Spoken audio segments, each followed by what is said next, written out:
Several Seafairs to talk about the history that we know and love about Seafair. Well, you know, we at Cairo 7 are so proud to be a part of the birthday today of 60 years of unlimited hydroplane racing here on the lake. And think of the changes that have taken place in the last 60 years. Understand, 60 years ago, the transistor radio had yet to be introduced. There was no such thing as color television. The Boeing jet passenger plane was way off in the future. Microsoft, Amazon.com, Costco, unheard of. Some of the changes that have taken place since our first great race here on Lake Washington. Now, one critical change that has kept the sport and our event alive was the initiation of corporate sponsorship of unlimited hydroplanes. A judge had to remind the IRS that a hydroplane was in fact an advertising vehicle and as such a deductible advertising expense. So suddenly, rather than a Miss Spokane or a Miss Wahoo or a Reno's Maverick, Miss Seattle or Miss Burien, you soon had a Miss Thriftway, Miss Bardol's, Gale Electric from Detroit. But that begs the question, what other big changes have taken place within the sport itself?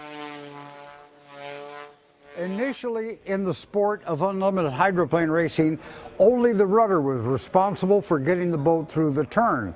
Now the problem was the rudder in itself did not have enough strength to power the boat through the corner at high speed.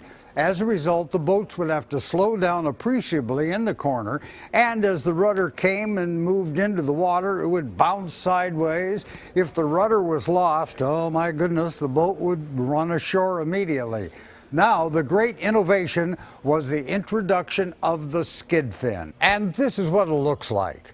The skid fin, a piece of metal, high strength with special alloys to withstand the enormous pressures of a 6,000-pound boat traveling at 175 miles an hour trying to get quickly through a turn.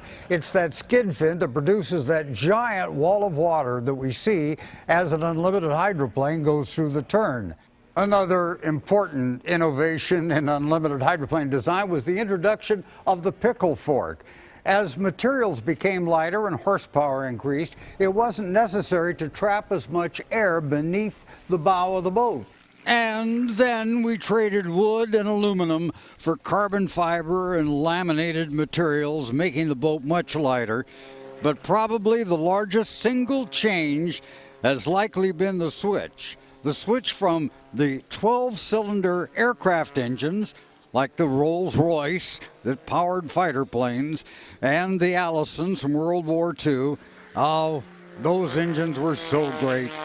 Now the change to the helicopter engines, the jet turbines that power helicopters and military vehicles. The turbine engines, while producing only slightly more maximum horsepower, can maintain that higher level of power continuously, and for the most part, they're less inclined to break. Now, the only casualty of that switch to the turbines has been the loss of that wonderful, wonderful throbbing roar of the piston-powered boats. With their open exhaust, they can be heard from Renton to West Seattle to Bellevue with a sound that the fans to this day say they miss so very, very much.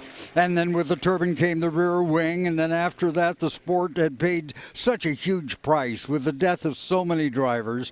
The late Bernie Little teamed with fabled crew chief Jim Lucero and developed the glass canopy.